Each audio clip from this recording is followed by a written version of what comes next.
মেয়েটির নাম সাদিয়া। দেখতে অনেক সুন্দরী। তার এখনো বিয়ে হয়নি। সে একদিন বেডরুমে তার বেডে কাপড় চোপড় এলোমেলো করে বডি বের করে শুয়ে আছে। কখন যেন ফ্যানের বাতাসে তার বুকের কাপড়টা সরে গেছে। ওইভাবে সে ঘুমাচ্ছে। সেখানে চুপি চুপি উপস্থিত হয় 13 বছরের একটি শিশু। সে এসে তাকে ভালো করে দেখে। ওই সাদিয়াকে এমন করে ওই ছেলেটা দেখছে যেন মনে হচ্ছে সে তাকে গিলে খাবে। তারপর আস্তে আস্তে কাছে গিয়ে ওই মেয়েটাকে আস্তে আস্তে ধরতে যায়। ঠিক পিছন থেকে কে যেন ছেলেটাকে খপ করে ধরে ওখান থেকে নিয়ে যায়। বাইরে গিয়ে দেখা যায় ওই ছেলেটির বাবা ছেলেটিকে ওখান থেকে ধরে নিয়ে আসছে এবং ওর বাবা ওই ছেলেটিকে বলছে, শোন, থাপড়ায় তোর দাঁত ফেলে দেব। তুই এত পিচ্চি একটা ছেলে, আর তুই কিনা এরকম একটা কাজ করছিস যেটা দেখে মানুষের মাথা ঘুরে যাবে। তখন ওই ছেলেটি বলে, দেখো বাবা, তুমি আমাকে যত যাই বলো, আমি কোনো কথা শুনবো না। আমি ওই ঘরে যাব এবং ওনাকে আমি মন ভরে দেখব।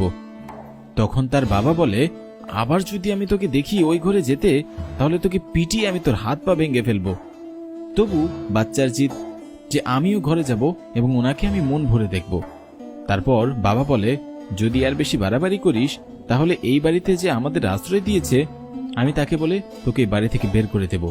ছেলেটি বলে, তোমার যা মন চায় তুমি তাই করো, আমি দেখব দেখব দেখব, এটা আমার শেষ কথা।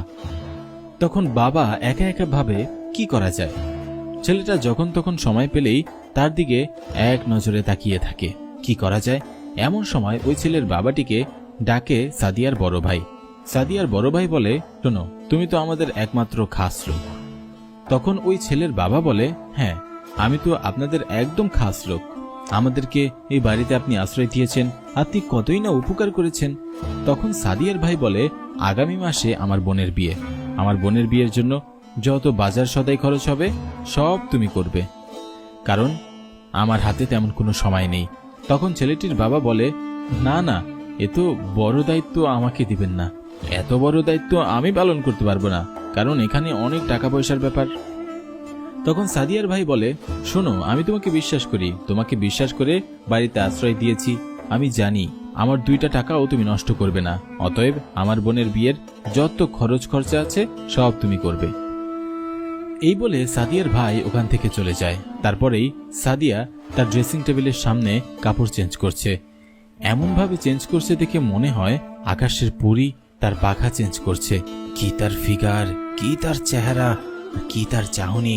সে এরকম ভাবে কাপড় চেঞ্জ করছে, দূরে পর্দার আড়ালে লুকিয়ে থেকে লুকিয়ে লুকিয়ে দেখছে সেই 13 বছরের শিশু, আর হাসছে আর মনে মনে ভাবছে, আহ কি সুন্দর, যদি একটু কাছে পেতাম। তখন সাদিয়ার কাপড় চেঞ্জ করা অবস্থায় দরজার দিকে তাকিয়ে দেখে পর্দার আড়াল থেকে ওই ছেলেটি তাকে দেখছে। তখন সাদিয়া রেগে ফায়ার হয়ে যায়। এই ছেলে, এদিকে আসো। ছেলেটি কাছে আসে। সাদিয়া ছেলেটিকে বলে, ছি ছি ছি, তুমি এত ছোট একটা বাচ্চার তুমি কিনা লুকিয়ে লুকিয়ে এসব দেখছো, ছি। ওখানে উপস্থিত হয় ওই ছেলের বাবা। ওই ছেলেটির বাবা বলে, ওকে মারবেন না ম্যাডাম, ও আসলে অবুঝ, ও না বুঝেই কাজটা করেছে। তখন সাদিয়া বলে, না বুঝে কাজ করে কেউ এরকম লুকিয়ে লুকিয়ে দেখে? আজকে ওকে তো আমি মেরেই ফেলবো। তখন ওর বাবা বলে, ম্যাডাম দাঁড়ান, ওকে মারার আগে আপনি একটা জিনিস দেখুন। তখন ছেলেটির বাবা তার পকেট থেকে একটা ছবি বের করে সাদিয়ার হাতে দিয়ে বলে, দেখেন তো এটাকে। সাদিয়া বলে, এটা তো আমি। তখন ছেলেটির বাবা বলে, না, এটা আপনি না, এটা হচ্ছে এই 10 বছরের ছেলের মা। মানে? হ্যাঁ, আমি যাকে বিয়ে করেছিলাম সে দেখতে হুবহু আপনার মতো, তাই আপনাকে ও ভাবে যে আপনি ওর মা। সেই জন্য ও লুকিয়ে লুকিয়ে আপনার কাছে আসে, আপনাকে ধরতে চায়, আপনার কোলে আসতে চায়। এসব কি বলছেন আপনি? তখন ছেলেটির বাবা বলে, হ্যাঁ, এটাই সত্যি, ওর মা অনেক আগে মারা গেছে। সেজন্য আমি ওকে নিয়ে বাইরে ঘুরে আসি, বাড়িতে থাকি না। বাড়িতে থাকলেই ওর মায়ের কথা খালি ওর মনে পড়ে। কিন্তু ভাগ্যের কি খেলা দেখুন, আপনাদের বাড়িতে এসেছি, আপনাদের বাড়িতে আশ্রয় নিলাম, অথচ আমার বউ আপনার মতোই, ঠিক আপনার মতো দেখতে। তাই আমার ছেলেটা বেয়াদবি করছে, ওকে মাফ করে দিবেন, আমরা এই বাড়ি ছেড়ে চলে যাব। তখন সাদিয়া তাকে বুকে জড়িয়ে নেয় আর বলে, তোমরা এই বাড়ি ছেড়ে কোথায় যাবে? তোমরা এই বাড়িতেই থাকবে। আর তুমি বলেছিলে না যে আমি দেখতে ওর মায়ের মতো? আমি আজকে থেকে ওর মা। তখন ছেলেটির বাবা বলল, এটা কি বলছেন?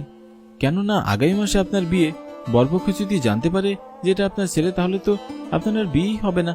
তখন সাদিয়া বলল, দরকার নেই আমার বিয়ের। যেখানে এত আদর, স্নেহ, ভালোবাসা, এত কিছু আছে, এইসব রেখে আমি বিয়ে কেন করব? বিয়ে করার আমার কোনো দরকার নেই। আজ থেকে আমি ওর মা। প্রিয় ভিউয়ার্স, এমন অনেক ঘটনা আমাদের সমাজে ঘটে যেটা আমরা দেখি অথচ বুঝি না। আবার এমন কিছু ঘটনা ঘটে যা আমরা বুঝি না, কিন্তু আমাদের এই গল্পটা সম্পূর্ণই কাল্পনিক। যদিও কারো জীবনের সাথে মিলে যায়, তাহলে আমাদের পক্ষ থেকে ক্ষমার দৃষ্টিতে দেখার অনুরোধ রইল। আমাদের এই গল্প থেকে আমরা কি শিখলাম? আমরা কোনো কিছু করার আগে একটু চিন্তা করে দেখব, একটু ভেবে দেখব। ছেলেটি তো তাকে মায়ের চোখেই দেখত, কিন্তু আমাদের দৃষ্টি কোন দিকে ছিল?